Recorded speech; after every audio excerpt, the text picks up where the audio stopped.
and Mazel Tov on this huge achievement.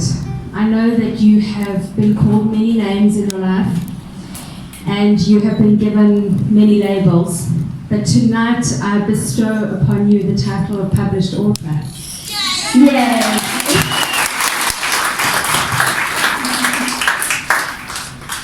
Phyllis, apart from the enormous privilege of working on this book project with you, your sharp humor and your soft words of friendship and encouragement have given my 2019 a unique glow. I may have been having a bad day, but when Phyllis sends you a photo of herself with her newly dyed hair, red, fire engine red, you cannot help but smile and swallow a good dose of perspective. And for that, my personal thanks. My journey with Phyllis began in February this year, and I confess that I was nervous. This chain-smoking, sailor-swearing, suffer-no-fools character was not my usual author fare. Little did I know that I would soon be in the company of the most remarkable person who has defied the odds and who is wise, warm, and hilarious to boot. Truly sour and sweet in all the right places. This book is that too. It's brave and honest and a little heartbreaking, but it's also funny and triumphant and uplifting. I'll give you a feel.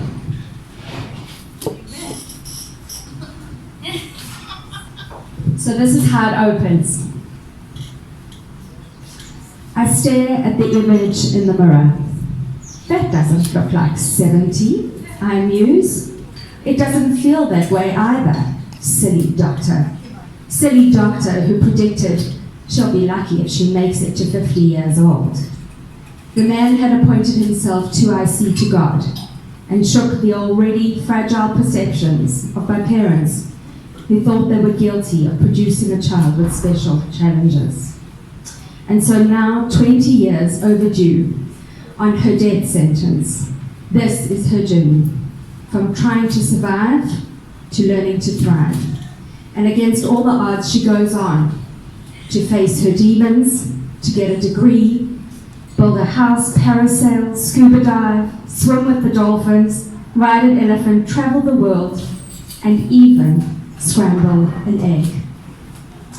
The pen of these wise words, Phyllis Woolf.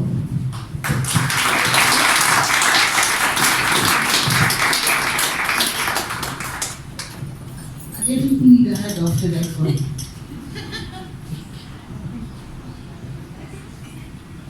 Can you all hear me at the back? Not yet. Tell me if you can't hear me.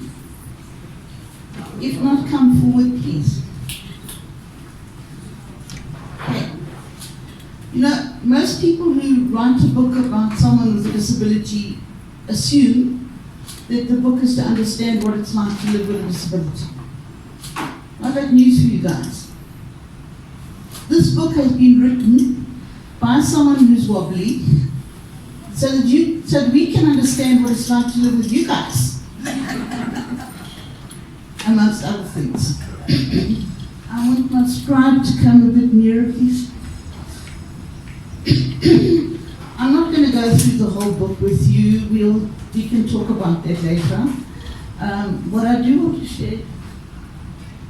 Okay, can you hear me now? Yeah. At the back? Amen. What I do want to share is some of the little nuggets that I had to carry with me while I was writing this book. Because, you know, it started off as therapy. And therapy can be really yuck. But eventually it became a journey. And then it became very scary because it was real. And now it's even more scary because it's very real. But what I want to share with you is very important. If you look at the word disability, I want to discount the dis. Okay? And the first letter that I want you to remember is A. And the A is for awareness. If we need to be part of our community and part of our lives, to the very best of our ability. And Jay, by the way, this is a PowerPoint presentation. Come later. I'm impressed. So the A is for awareness. For awareness. Okay. Then we come to the next word. And all these words were part of why I was successful in writing this book. I think in order to be honest and real, you have to be yourself and be here now. So B is for being here now, in the very presence of the present. How's my drive doing? You doing good? While you're being here now, I think it helps to be quite useful to use your imagination. So you read the word is imagination.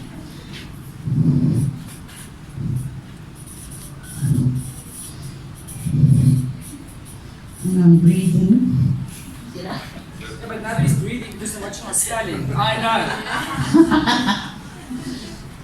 And you dare not use your imagination without a sense of humor. So the L is for laughter.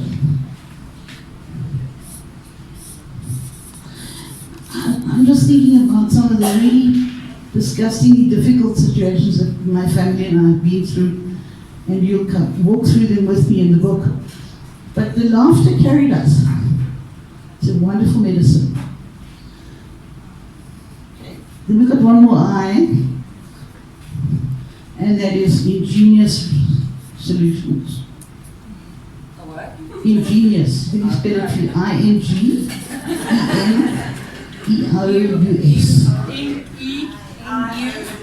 There we go. Ingenious It's fine. That's fine. solutions. Sounds like, looks like. And really, I mean, sometimes you're in a situation and you hit a wall and there is no answer, and there is no up, there's no down, you're just there. And you have to find a way to get around that wall. And that's where ingenious solutions come from. And it comes with a little bit of madness.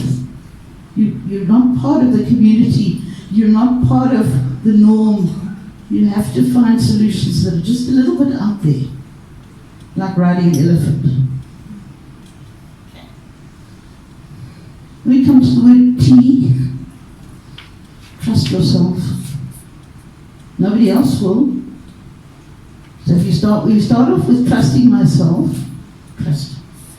If I start off with trusting myself, it's almost contagious in the sense that if I trust myself, you're going to trust me. And if you trust me, then you start trusting yourself. And so it goes. It has a connection that is so powerful, we don't know what it's like until we see it in action. Trust. The last one you bet you'll be pleased to hear is why.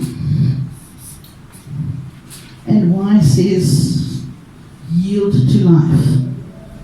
Y-I-E-L-D.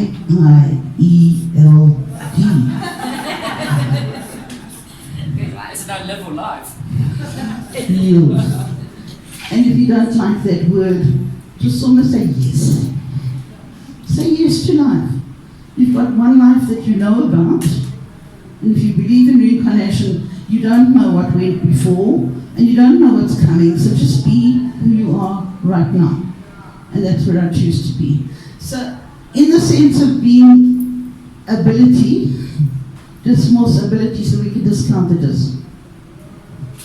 I want to thank you all for coming tonight. There are a few faces and a few hearts and bodies that are not here, but they're just as heartsore as I am that they're not. But guess what they're missing, eh? Thank you so much. Enjoy.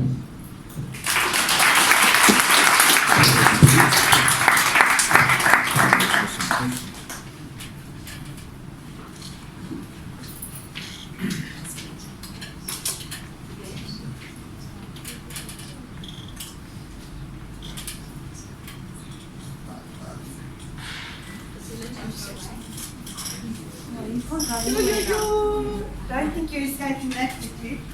Can everybody hear me? Do I need the mic? Yeah, probably do. Okay, right. No, it's not on.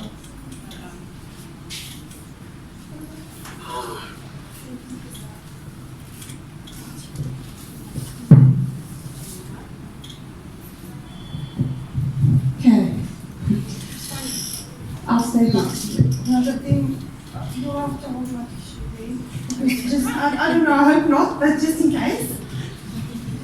So for those of you that don't know me, my name is Esther. I'm Mariette's daughter. She can unfortunately not be here today. So she's asked me to just read a letter that she wrote to Phyllis. And I'm really going to try not to cry. My dearest friend, for 30 years we've travelled a journey, from being colleagues, to friends, to being sisters. And what a journey it is. We've soared, glided, and have together been to the depth of our souls. You've accepted me just as I am. And what a privilege that is to find the truth of oneself in a friendship like ours. Thank you. I'm going to read a little script that was written by Indian elderly called The Invitation. It was very close to my mom's heart and she'd like to pass that on to you, Phyllis. It doesn't interest me what you do for a living. I want to know what you ache for, and if you dare to dream of meeting your heart's longing. It doesn't interest me how old you are. I want to know if you will risk looking like a fool for love, for your dreams, for adventures of being alive. It doesn't interest me what planets are squaring your moon. I want to know if you have touched the center of your own sorrow, if you've been opened by life's betrayals, or have become shriveled and closed from fear of further pain. I want to know if you can sit with pain, mine or your own, without moving to hide it or fade, without moving to hide it or fade it or fix it. I want to know if you can be with joy, mine or your own, if you can dance with the wildness and let the ecstasy fill you to the tips of your fingers and toes without cautioning us to be careful, be realistic, or to remember the limitations of being human. It doesn't interest me if the story you are telling me is true. I want to know if you can disappoint another to be true to yourself, if you can bear the accusation of betrayal and not betray your own soul. I want to know if you are faithful and therefore trustworthy. I want to know if you can see beauty even when it is not pretty every day, and if you can source your life from God's presence. I want to know if you can live with failure, yours and mine, and will you stand on the edge of a lake and shout to the silver of the moon, yes.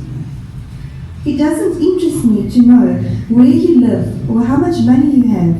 I want to know if you can get up after a night of grief and despair, weary and bruised to the bone, and do what needs to be done. It doesn't interest me to know how old you are, how you came to be here. I want to know if you will stand in the center of the fire with me and not shrink back.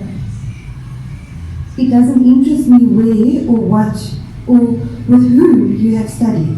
I want to know what sustains you from the inside when all else fails away. I want to know if you can be alone with yourself, and if you truly like the company you keep in the empty moments. This is who you are. This achievement of today is just another confirmation of your courage and tenacity. Congratulations, my friend. May your wish for this book to be a value to many become true. Always loving you, Mariette.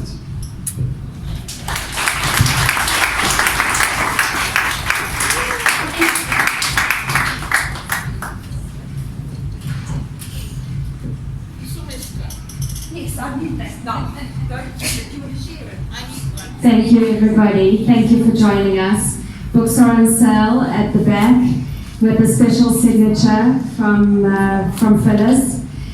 So please join us, grab your copy, grab a few that you can share the joy, spread the sunshine with people you know, and just l'chaim.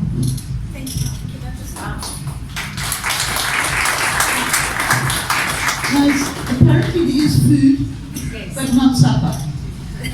Okay? So you can snack, and there is a cash bar as well.